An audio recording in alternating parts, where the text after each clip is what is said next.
Hello, Reddit. This is going to be kind of long because there's a lot of context. So, first and foremost, I'll tell you guys a little about my ex-girlfriend. My ex, Cindy, 30F now, 23 when we were together, and I were together for 4 years. We met in college and stayed together throughout. We even got an apartment together once we graduated and lived together for a year before she broke things off with me abruptly and without an explanation. Cindy was 1 year older than me and a senior in college, so I was too shy to go talk to her, and she's the one who had to initiate the relationship.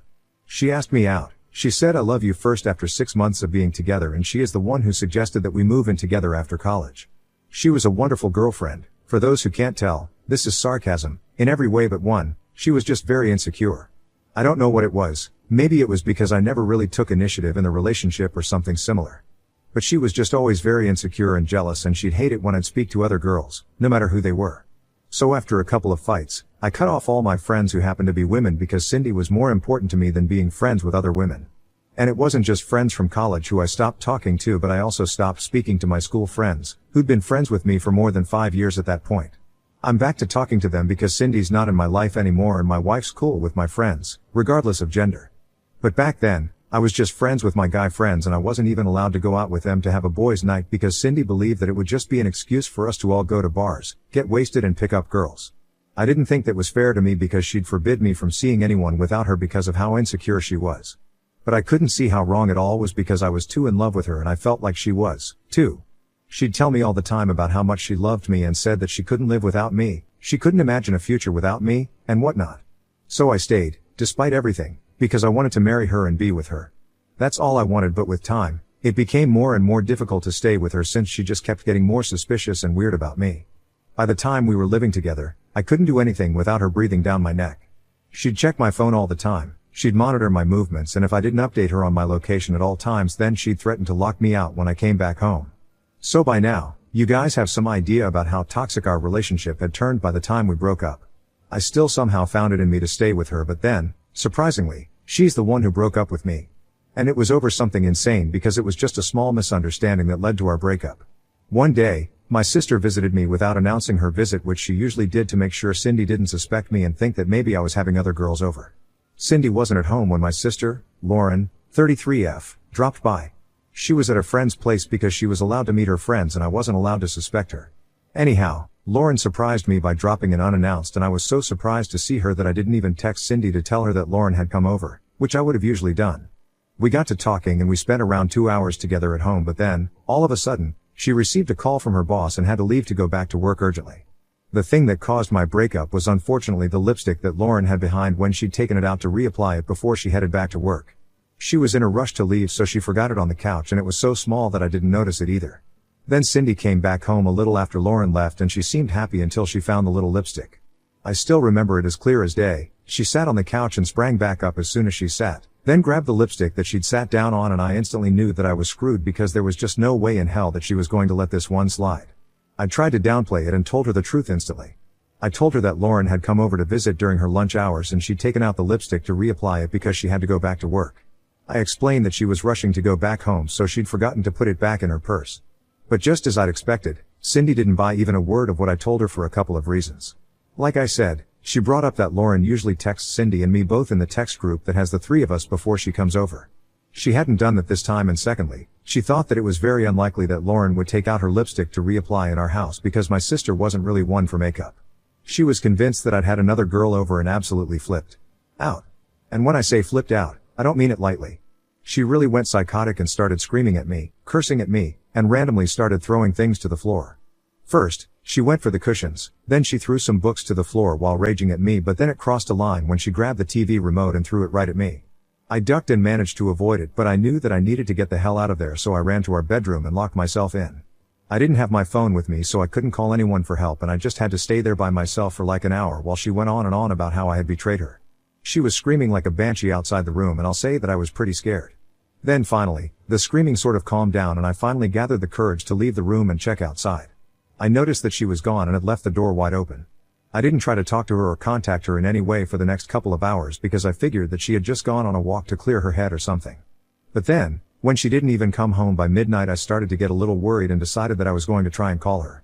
To my surprise, I noticed that the call didn't go through, and after the first couple of tries, I realized that she had blocked me.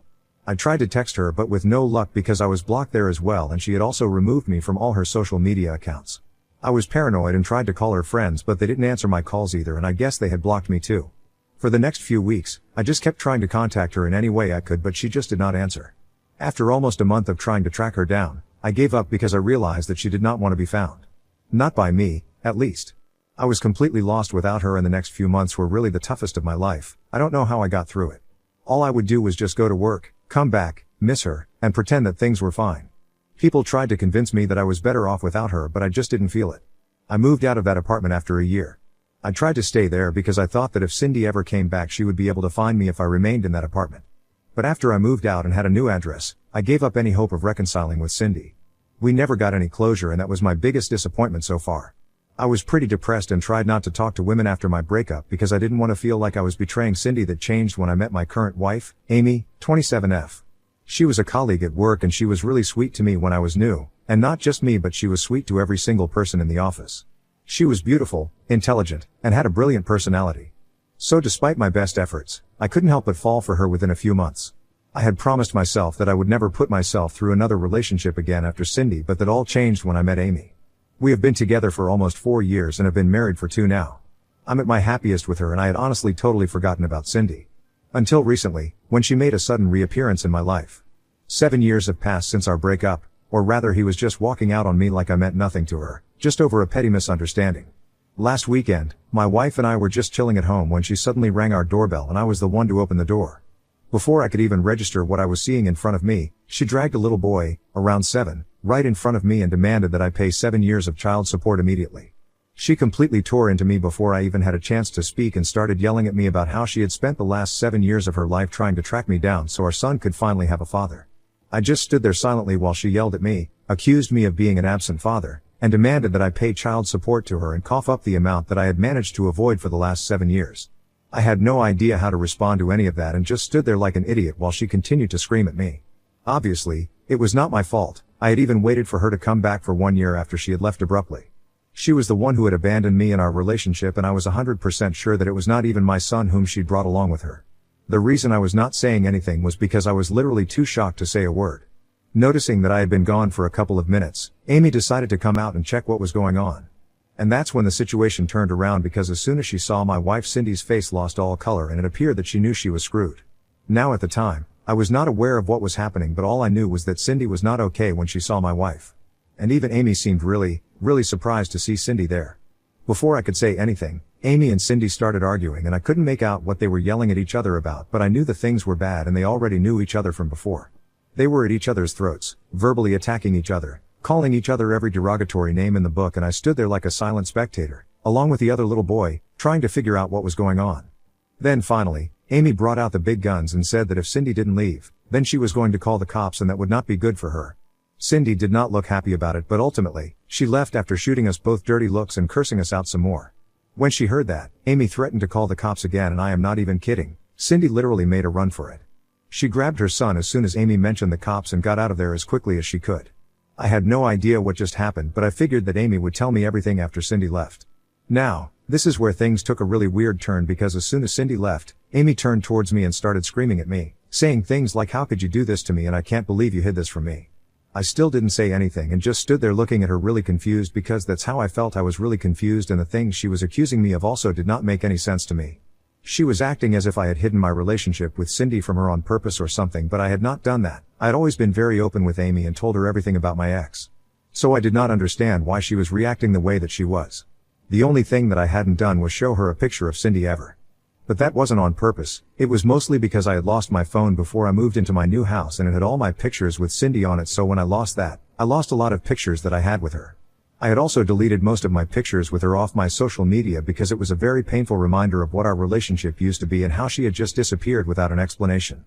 So to sum it up, I deleted my pictures with her on my social media, and then I lost my phone, so I lost all the pictures that I had with her because I hadn't backed them up anywhere else either. I never tried to get them back because I just thought that it was a good thing that I didn't have any pictures with her anymore, since it just meant that one less thing that would remind me of her. Sure, we had a couple of group photos that were still up on my friends' social media accounts, but I made them take it all down because I didn't want to see myself with her anymore. I would have shown those pictures to Amy had she ever asked for it, but she didn't, and it just seemed like too much work to go digging for group photos or photos of me and Cindy to show to Amy when she didn't even seem interested in seeing the woman. So I never got around to showing Amy how Cindy looked.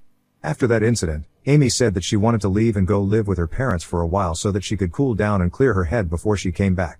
In spite of me begging her to stay, she still left because she said that she just did not want to be in the same room as me for a while and really needed her own space to deal with this. I didn't even know what this was because she did not give me any explanation, and it just felt like a repeat of whatever had taken place to me and Cindy. I was devastated for that entire day, and it wasn't until the next day that I finally made some calls to try and figure out what exactly was going on. I called her parents first, but they told me that I should have told them about Cindy before instead of just springing it on her like this. They fried me for a while and then disconnected the call without giving me any explanation. So then I called Amy's older sister, my sister-in-law, who was the only other person likely to have an explanation. I was completely lost and she was my last hope, so when she answered my call, I wasted no time in explaining what had happened, and that's when she told me the real story of how Amy and Cindy knew each other. So apparently Cindy and Amy were cousins. Cindy's real name was Cynthia. They're not her real names, I'm just using similar examples, which was something I had never used to refer to her, which is why Amy had never made the connection. Apparently, Cindy had always been a big bully who had pretty much ruined Amy's childhood. Things had been bad between them for a while, but it all came to a head on Amy's 18th birthday. Cindy hooked up with Amy's longtime boyfriend of almost 3 years. My in-laws were pissed, and Amy's mother, Cindy's mother's sister, got into a huge fight over Cindy's behavior.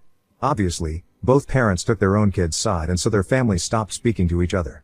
They were completely cut off from one another, but the bullying did not end there because Cindy decided that she was going to take revenge on her cousin by spreading nasty rumors about her online. It got to a point where their parents had to get involved all over again, and this time Cindy finally decided that she was going to leave Amy alone, but only because her parents had told her to cut it out. That was the last time the two cousins spoke to each other, and finally, they met about a couple of days ago because of me. After the phone call with my sister-in-law, I finally figured out why Amy had been so mad when she saw Cindy at our door. Apparently, the meeting with Cindy, or Cynthia, as Amy knew her, had brought up painful memories for both of us. I spoke to her after that phone call, and I guess my sister-in-law must have talked to her because she finally talked to me instead of just letting the phone ring. I told her that I understood where she was coming from, but it wasn't exactly my fault that we hadn't been able to find out about this common link between us. Mostly because she'd never asked or shown an interest in Cindy, and rightfully so, since it was all in the past anyway and she was the future for me. Had she asked me about Cindy even once, then I would have instantly shown her a picture, and we wouldn't have had to wait for so long to find out about this connection between us. I try to explain my side of the story to her rationally, but for some reason, she still thinks that I am the bad guy here and that I should have more about my past relationship, so she would have asked me about it as well, and then we would have been able to uncover this sooner. I just couldn't see how any of this was my fault, and I told her so as well, so she got really mad at me and stopped speaking to me after telling me that I was being stupid and self-involved. She then told me that she had a horrible history with Cindy and she expected me to understand and respect that, to which I replied that I had a horrible past with her as well, but I didn't see Amy trying to be understanding of that. I guess that really offended her because she told me that I won the Olympics for having the worst past ever, and then she hung up. Since then she has not been responding to any of my calls or texts, and I feel like I really screwed up here. My wife usually never loses her cool like this, so this was definitely a very touchy and sensitive subject for her. But I feel like she needs to realize that this is a sensitive thing for me as well, so it's not really fair to put the entire blame on me when I don't even understand what my fault here was exactly. I am just glad that I haven't heard from Cindy yet, because I am sure that if she continues to try and get involved in my life, then this mess will only get bigger. Anyway, Ida for not telling my wife enough about my toxic ex-girlfriend? Update 1. Hi guys, so first of all, thank you for all the comments that advised me on what to do here. I am really thankful for everyone who had something to say. And for those of you who wanted to know if my wife had ever mentioned anything about the bullying before, no, she had not. She had never told me that she had been bullied relentlessly in the past, and I only found out about that part of her after the phone call with my sister-in-law. It wasn't my fault, I know, but I still took the initiative and decided to go see my wife at her parents' place. I wanted to make this relationship work, and I knew that if I wanted to be with her, then I would have to go and set things right. Even if it wasn't my fault, because it was us versus the problem and not her versus me. Yesterday I finally visited her after almost a week of not speaking to each other. Both my in-laws and Amy were pretty surprised to see me there, but I didn't wait for them to say anything, and as soon as the door had been opened I went straight to Amy and gave her a big bear hug. She was taken aback, but she hugged me back and we just hugged for a few minutes before we even said anything. This last week had been tough for both of us, and we knew we just wanted to be together. Who was right and who was wrong didn't even matter anymore. As soon as I broke away from the hug, she apologized to me and started crying immediately because apparently, she had thought that she had lost me forever due to the meltdown that she had after Cindy's visit that day. And also because of the way she had been behaving after she left the house. She acknowledged that she had been totally unreasonable and irrational in dealing with the situation and just kept apologizing constantly. Her parents and I consoled her and calmed her down as she sobbed profusely. I was happy to see that she had realized that the way she had been acting was a little unfair to me, but at the same time, I also felt guilty for not reaching out to her earlier, since that is what really caused her to break down when I finally visited her yesterday. After a while, once we'd talked things out, she packed up her stuff to come back home with me, and here we are back home together. I wouldn't say that things have gone back to normal, but we're working on it and trying to make sense of everything that has happened in the last week, including Cindy's visit, which we still haven't been able to get to the bottom of. But we'll find out what that was all about as well. Update 2. Hey guys, so we finally found out what Cindy was here for. No prizes for guessing that it was for money, which she had made very clear to us as soon as she arrived, by demanding that I pay child support for a kid that barely seemed or felt like my own. Amy and my sister-in-law made several phone calls to get to the bottom of what was happening with her, since their families were not on speaking terms and hadn't been for several years. And they found out that the kid was not mine, obviously, but she had been dating some guy for a couple of years. In fact, I think she had even been two-timing me for the last couple of months of our relationship. I don't have any proof for it, but it would sure make sense because she broke up with me over something really pretty and then just cut me out of her life randomly like I was nothing to her, so it would add up if she had already another guy lined up to take my place after she broke up with me. She was probably already pregnant by the time she left me and she just needed a way out. The incident with my sister was the most convenient way for her to leave.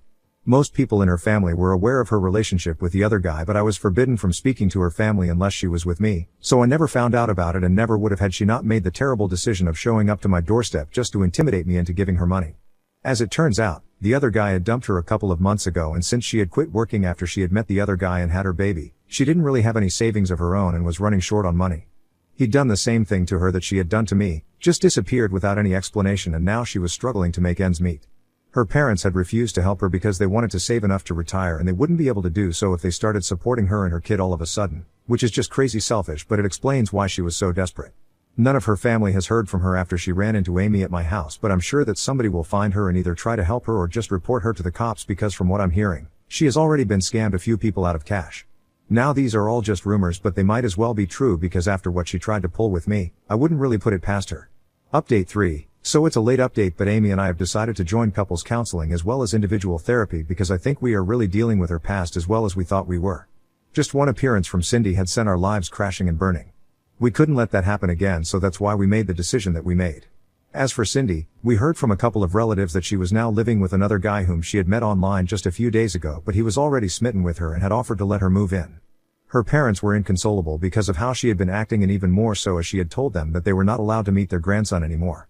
Not to take her side, but honestly, what were her parents even expecting? They had turned her away when she needed them, and now they expected her to just be fine with it. That's just ridiculous. They had always enabled her behavior, be it with me or with Amy. Her parents weren't pleasant people, and clearly, neither was she. The apple doesn't fall too far from the tree, and she's living proof of it. Amy and I just feel bad that the poor kid has to suffer the consequences of her bad decisions.